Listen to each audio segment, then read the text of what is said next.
ဒီခေါင်းဝင်ကိုပြရတော့မယ်ဆိုလို့ရှိရင်အရန်လဲပြောက်တယ်အောက်ကဒီလိုမျိုးဝဲနေတာကိုပြရမှာလားဒါမှမဟုတ်ရှင်ဒီရင်ဘတ်အလှလေးကိုပြရမလားဒါမှမဟုတ်ရှင်ဒီရဲ့ကြိုးလေးပေါ့နော်သူ့မှာ adjust ပါတဲ့အားသာချက်ကိုပဲပြရမလားဘယ်ဟာပြရမှန်းကိုမသိရလောက်အောင်ကိုအရန်လှတဲ့ခေါင်းဝင်လေးပါရှင်ဒီမှာကျိုးခေါင်းဝင်လေးတော်တော်ကိုချစ်စရာကောင်းတယ်သူ့ရဲ့အပွင့်အစင်လေးဆိုလို့ရှိရင်လည်းအရန်လှတယ်ဒီဇိုင်းကာလာအသားကြတော့လည်းမေးပေးအောင်နော်မင်းတို့စံညမ်းသားအောင်မှနုနုညံ့ညံ့အီလေးပါလုံးဝကျန်းနေတဲ့အကျန်းသားကြီးလုံးဝမဟုတ်ပါဘူးရှင်ဒီကောင်လေးကအတိုးလျှော့လုံးလို့ရတာဖြစ်တဲ့အတွက်ကြောင့်မလို့ကိုကပေါ့နော်အောက်လေးကိုနည်းနည်း short ဝစ်ချင်တယ်ဆိုလို့ရှိရင်လည်းဒီကြိုးလေးကို adjust ပန်းလိုက်အပေါ်တက်ဝစ်ချင်တယ်ဆိုလို့ရှိရင်လည်းဒီကြိုးလေးနဲ့ adjust ပန်းလိုက်ချစ်စရာလေးနော်ဒီမှာကျိုးနှင်းစီပန်းပွေလေးတွေကလည်းကြည့်အောင်တိတိချာချာကိုပဲကျိုးအနုစိတ်စိပြီးတော့တေချာလေးပြပေးထားပါရှင်နှင်းစီပန်းပွေ9ပွေဒါကလေပွဲတက်တယ်ဆိုရင်တော့အဆင်ပြေတယ်ကို့မှာရှိရဲ့ပတ်ဆက်အိတ်လေးတစ်အိတ်ကိုင်းပြီးဖက်နဲ့လေးစီးပြီးတော့ပွဲ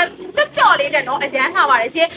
တချို့ကြတော့ဒီလိုမျိုးခေါင်ဝင်ကိုမှအမရေကြိုးတစ်လုံးမဝေရဲဘူးညီမတို့ကဘလို့နေဘလောက်လှနေဒီအလှမြုပ်ရင်မြုပ်သွားပါစေပေါ့နော်မဝေရဲဘူးဆိုတဲ့သူလေးတွေအတွက်ကိုမှသူ့အတွက်အပေါ်ထက်လေးပါတီးတက်ထားပေးထားပါတယ်ရှင်ဒီအပေါ်ထက်လေးကတီးတက်ရောင်းပေးပါတယ်ရှင်အမရေဒီကြိုးတစ်လုံးမလို့ချင်လဲရတယ်ဒီအပေါ်ထက်လေးကြီးပဲဝယ်ချင်တဲ့သူလေးရပါကို့မှာရှိတဲ့ခေါင်ဝင်လေးနဲ့ဝတ်ချင်တယ်ဆိုရင်ဒီလိုမျိုးလေးနဲ့လည်းတက်ဝယ်လို့ရပါတယ်ရှင်ဒီကောင်လေးတွေကဈေးလဲတင်ပါတယ်ဒါလေးဆိုတစ်ထည်ဟိုမှ1000ပါပဲရှင်ဟဲ့1000ဆိုပြီးတော့လေအရင်ပေါ်လို့နေမယ်လို့လည်းမထင်နဲ့နော်ဒီမှာကြည့်လက်လေးတွေဆိုလို့ရှိရင်လည်းဒီလိုမျိုးချုပ်ပေးထားတယ်ပြီးရင်ဒီလက်မှာဆိုလို့ရှိရင်လည်းမစိုးစလောက်လေးဖောင်းပေးထားတယ်ဒီအနားလေးတွေဆိုလို့ရှိရင်ရှေ့ရကြည့်ရဆိုလို့ရှိရင်လည်းချစ်စရာပုံစံလေးပြီးရင်ဒီစားကလေချက်နောင်စားလုံးဝမဟုတ်ပါဘူးရှင်လုံးဝပူတဲ့ချက်နောင်စားလေအပေါ်စားတွေကိုတုံးထားတာမဟုတ်ပါဘူးရှင်ဒီကောင်လေးတွေကကြလေဝစ်လိုက်တာနဲ့လေတခါတည်းအသားလေးကိုစောင်ပြည့်အခါကျကိုအသားညိုတဲ့သူတောင်မှပဲလင်းထက်သွားစေမဲ့အမဲအောင်လေးပေါ့နော်ဒီကောင်လေးတွေအရန်လာပါတယ်ရှင်အဲ့တော့ဒီလိုမျိုးလေးတွဲဖက်ယူခြင်းနဲ့ဆိုလို့ရှိရင်လည်းရပါတယ်တွဲယူရဲဆိုလို့ရှိရင်တော့ဈေးသက်တာပါတယ်တစ်ခုချင်းယူရဲဆိုလို့ရှိရင်တော့သူ့ရဲ့ပုံမှန်ဈေးလေးအတိုင်းပဲရပါမယ်ရှင်အဲ့တော့ဒီကောင်လေးတွေအယောင်လေးတွေကိုသူဆက်ပြပေးလိုက်မယ်နော်ဒီကောင်လေးကဒီအယောင်လေးရပါမယ်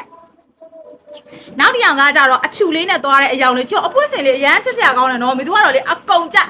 က်သီးလားကိုယ့်ရဲ့ပစ္စည်းလေးကောင်းလို့မို့လို့အခုလိုမျိုးရုံကြည်နဲ့ပြောနိုင်တာနော်မကောင်းလို့ရှိရင်တကယ်ကိုမပြောနိုင်ဘူးကျုပ်ဒါလေးဆိုခရမ်းဘက်ကိုသွားတဲ့အယောင်လေးအရန်လာတာနော်တကယ်ကာလာလေးဒါလေးရွေးတကယ်ပေးရောင်ကိုမရှိတာနော်ဒီမှာကြည့်ဒါဆိုအဝါဘက်ကိုသွားတဲ့အယောင်လေးကဲဒါလေးကရှားပါးရောင်လေးကွယ်ဒါလေးကကြတော့လေအသားညိုတဲ့သူကဖြူတဲ့သူကလိုက်တဲ့အယောင်လေးလုံးဝနု